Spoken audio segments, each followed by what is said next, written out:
नमस्कार। पुस्तक का नाम है मानसागरी और लेखक हैं ज्योतिषाचार्य पंडित श्री सीताराम झा। आज हम यहाँ से प्रारंभ कर रहे हैं पुस्तक को यहाँ से। इस प्रकार जन्म पत्र में इन श्लोकों में से 2-4 यथारुचि लिखना, फिर उसके आगे संवत्सर, अयन, ऋतु, मासादि लिखने की रीति नीचे दिखलाते हैं। यानी जो श्लोक बताए गए हैं आपको, ये श्लोक मैंने पिछली वीडियोस 2 वीडियो जो बनाई हैं उनमें ये श्लोक बताए थे। 3 वीडियो बनाई हैं उनमें ये श्लोक बताए थे। तो उनमें से कोई भी 2-3 श्लोक, 4 श्लोक तक आपको लिखना है प्रारंभ में।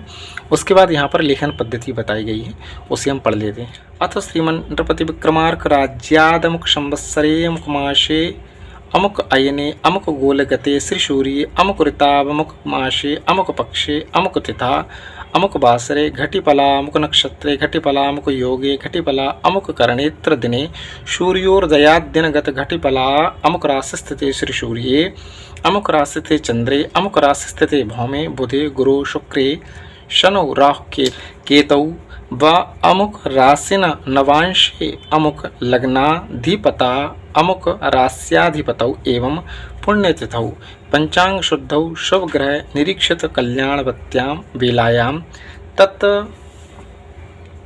तत्कालिका अमुक लग्नोदये, यहाँ से अमुक लग्नोदये संक्रांति गतांशा अयनांशा मिश्र प्रमाण घटी पल दिनार्ध प्रमाण घटी पल निशार्ध प्रमाण घटिपल दिन प्रमाण घटिपल रात्रि प्रमाण घटिपल सम्मिलने होरात्र प्रमाण घटिपल रविभोग्या लंकोदयात गत घटिपलानि उन्नत घटिपल नत घटिपलानि सूर्य पुरुषाकार नक्षत्रा अमुक स्थाने पतितं तत्र कैलाश गिरिशिखरे उमा महेश्वर संवादे विंशोत्तरदश प्रमाणे नादा अमुक दशा मध्ये अष्टोत्तरी मतेनामुक ग्रह दशायां जन्म अमुक संध्यायां अमुक यामकेषु अमुक वंशोद्भवगंगानीरो पवित्रोपमा अमुकान्वये अमुक गोत्रे अमुक पुत्रो मुख गृहेर भार्या अमुक नाम्नि पुत्ररत्न मजी जनत अत्र होरा शास्त्र प्रमाणे नामुक नक्षत्रे अमुक चरणे अमुकाक्षरे अमुक स्वरे अमुक योनाव मुकनाड्या अमुक गणे अमुक वर्णे अमुक वर्गे अमुक युञ्जायां तस्य चिरंजीविनो अमुक नाम प्रतिष्ठितम् सच देव द्विज प्रसादात् दीर्घायुर्भवतु। इस पद्धति को मंगल श्लोक लिखने के बाद लिखना है।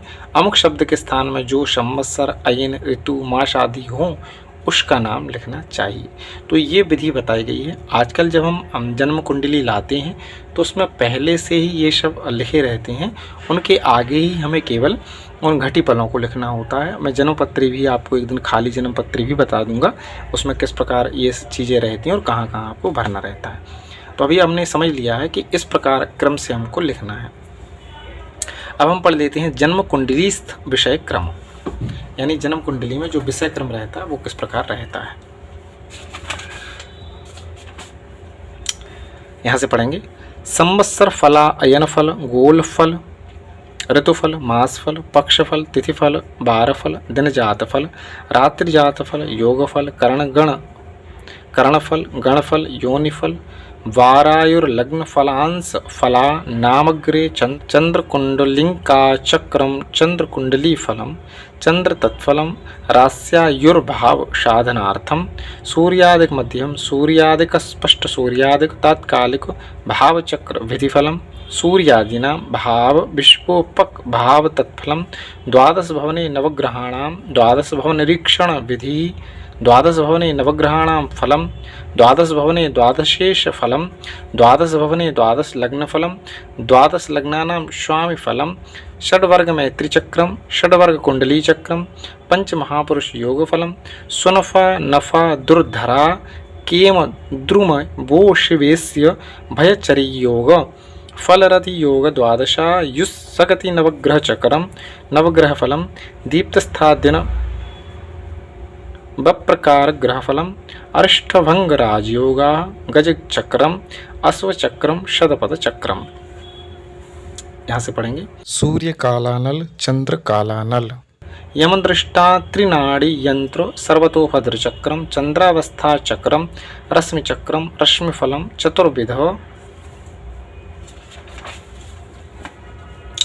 बलाष्टक वर्ग फलम सर्वाष्टक वर्ग चक्रम मैत्री चक्रम महादशा फलम विंशोत्तरयोष्टतरीयोगिनी दशा संध्या पाचक चक्र दशांतरदशा चक्रमंतरदशा फल मुपदशा चक्रमुपदशा फलम। यहाँ से पढ़ेंगे। जन्मपत्र लिखने वाले पंडित को चाहिए कि यजमान जन्मपत्र बनवाने वाले के इच्छानुसार छोटा या बड़ा जैसा जन्मपत्र बनाना हो उसके अनुसार इन विषयों में से आवश्यक फलों को लिखे। यदि छोटा जन्मपत्र बनाना हो तो संवत्सर आदि प्रशस्ति लिखकर जन्म कुंडली, चंद्र कुंडली, स्पष्ट ग्रह, ससंधि, द्वादश भाव लिखकर यथा योग्य आगे वर्णित संवत्सर आदि के फल, ग्रहों के भावफल लिखना चाहिए। यदि उससे अधिक मध्यम श्रेणी के जन्म पत्र लिखना हो तो स्पष्ट ग्रह, ससंधि, द्वादश भाव, जन्म कुंडली, चंद्र कुंडली, चलित भाव कुंडली, होरादि, षष्ठ वर्ग चक्र, महादशा, विंशोत्तरी, अष्टोत्तरी लिखकर पंचांग फल, ग्रहों के भावफल, दशाफल यथायोग लिखना। यदि लंबा जन्मपत्र बनाना हो तो इससे अतिरिक्त योगिनी दशा, अंतरदशा, प्रत्यंतर दशा आदि लिखकर इस पुस्तक के सब फलों को लिखना चाहिए। तो यहाँ पर क्या बताया गया है कि जब हम जन्म कुंडली बनाते हैं तो इन सब चीज़ों के फलादेश को उस जन्म कुंडली में हम लिखते हैं, बड़ी जन्म कुंडली में।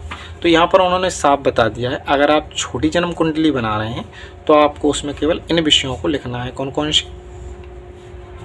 जैसे मान लीजिए जन्म लग्न कुंडली, चंद्र कुंडली, स्पष्ट ग्रह, ससंधि, द्वादश भाव, इन चीज़ों को लिखकर आप छोटी जन्म कुंडली बना सकते हैं। उससे बड़ी बना रहे हैं तो आप इन चीज़ों को लिख सकते हैं। स्पष्ट ग्रह, ससंधि, द्वादश भाव, जन्म कुंडली, चंद्र कुंडली, चलित भाव कुंडली, होरादि षडवर्ग, महादशा लिखकर पंचांग फल, ग्रहों के भावफल और दशाफल आदि को लिखना है। और उससे बड़ी बना रहे हैं तो सभी चीज़ों को आपको संपूर्ण चीज़ों को लिखना है। आइए आगे पढ़ लेते हैं। संवत्सर से साका नयन विक्रमादित्य वर्षेभ्य 35,000 पातयित्वा भवेच्छाकं मानं तस्माच्च ते स्मृताः। अर्थात विक्रम संवत्सर में 135 घटाने से सालीवाहन शाक वर्ष का मान होता है और शाक संख्या में 135 जोड़ने से संवत्सर संख्या होती है। उदाहरण जैसे संवत 2007 में शक वर्ष जानना है तो संवत 2007 में 135 घटाने से शेष 1872 यह शाक संख्या हुई, तथा शाक संख्या 172 में 135 जोड़ने से 2007 यह विक्रम संवत्सर संख्या हुई। यहाँ पर विशेष जानेंगे, हम ध्यान देंगे। इतना ध्यान रखना चाहिए कि चैत्र शुक्ल 1 यानी प्रतिपदा से विक्रम संवत्सर का आरंभ होता है और मेष की संक्रांति काल से शाकी का आरंभ होता है। इसलिए चैत्र शुक्ल प्रतिपदा से मेष संक्रांति के बीच में संवत से शाके जानना हो तो संवत में 136 घटाने से शाके होता है। फिर मेष संक्रांति के आगे 135 घटाना चाहिए। अब यहाँ से हम अगली वीडियो में आगे पढ़ेंगे। धन्यवाद।